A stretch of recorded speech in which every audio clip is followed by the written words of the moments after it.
परवा याच्यामध्ये मोठा पाऊस पडला होता आमच्या वाकरीच्या ठिकाणी, तेव्हा आम्हाला लक्षात आलंय की इथे जे आहे ते पूर्णपणे पाणी साठते. आता अजून 4-5 दिवसमध्ये आम्हाला मोठ्या प्रमाणे आमच्याकडे वाकरीच्या वारकरी मोठ्या प्रमाणे येतील, तेव्हा त्यांना गैरसोय होऊ नये म्हणून आम्ही काल पालकमंत्री महोदयांनी इथे पाहणी केल्यानंतर आम्हाला पूर्ण इन्स्ट्रक्शन दिलं. त्याप्रमाणे आता जो 600 मीटरचं पाईपलाईन आहे ते पूर्णपणे काढून आम्ही 1200 mm पूर्णपणे मोठा पाईपलाईन टाकणार आहोत. आणि पॉसिबल असेल तर इथे पुढच्या 10-20 वर्षासाठी आपल्याला जे काही पर्याय लागेल म्हणजे सी स्टेप ओपन गटर करण्याचं, त्याचं सुद्धा नियोजन आम्ही पूर्णपणे केलेली आहे. आपल्याला सर्वांना माहिती आहे की आम्ही VIP दर्शन बंद केलेली आहे, त्याच्यामुळे खूप चांगला परिणाम भाविकांना भेटलेले आहे. जवळपास आता 4 तास म्हणजे रांगामध्ये उभे राहण्याची वेळ पूर्णपणे कमी झालेली आहे.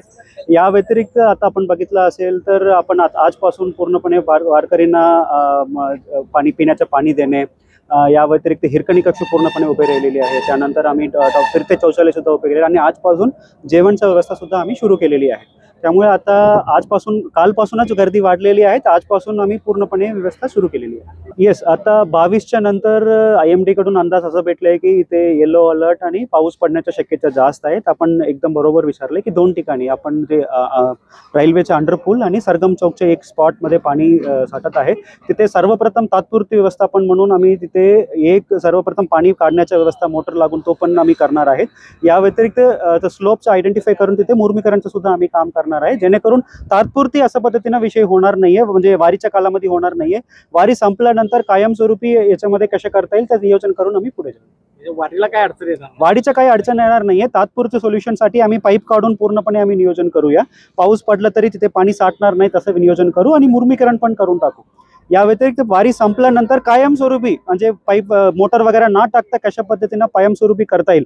ड्रेनेज वगैरे खोदून बसलं तर आता वारी 5-6 दिवसमध्ये वारी आहेत, म्हणून आम्ही कायमस्वरूपी वारी संपल्यानंतर ड्रेनेज कशा पद्धतीने नॅचरल फ्लो प्रमाणे बाहेर जाईल तो आयडेंटिफाय करून आम्ही पुढे जाऊ. नाही, आता काल पालकमंत्री महोदयांनी सांगितलेले कुठेही निकृष्ट काम नाहीये. काय झालं, क्युरिंगचा थोडा वेळ लागते. क्युरिंग आणि जड वाहतूक आम्ही अजून बंद केलेले नाहीये. ते क्युरिंग नसताना जड वाहतूक गेल्यामुळे तोडा वाहून गेलेली आहे, तो सुद्धा कॉन्ट्रॅक्टरला आम्ही नोटीस काढलेली आहे. ते कॉन्ट्रॅक्टर कडून पूर्णपणे दुरुस्ती करून घेऊ. एक दुसरा, आता तुम्ही दुसऱ्या प्रश्नाचं पण उत्तर देतो. आता वारी संपल्यानंतर जितकी काम झालेली आहेत सगळ्या कामाचं थर्ड पार्टी ऑडिट आम्ही करून घेऊ. चाटला पैठणीचा आषाढम सेल 50% डिस्काउंट आजपासून सुरू. तमाम महिला वाट पाहत होते तो महिला वर्गाचा विश्वास प्राप्त लोकप्रिय झालेला चाटला पैठणीचा सेल आजपासून सुरू. आषाढम सेल मधील दणदणीत डिस्काउंटचा आजच फायदा घ्या. कलात्मक शालू, special Paithani, pure Kanjeevaram Banaras, latest work साड्यांसह सिंथेटिक साड्यांचे व्हरायटीजचा वस्त्र खजिना. चाटला पैठणी सेंटर, चाटला चौक, सोलापूर. फोन 2-62-53-76 किंवा 98-22-11-94-01.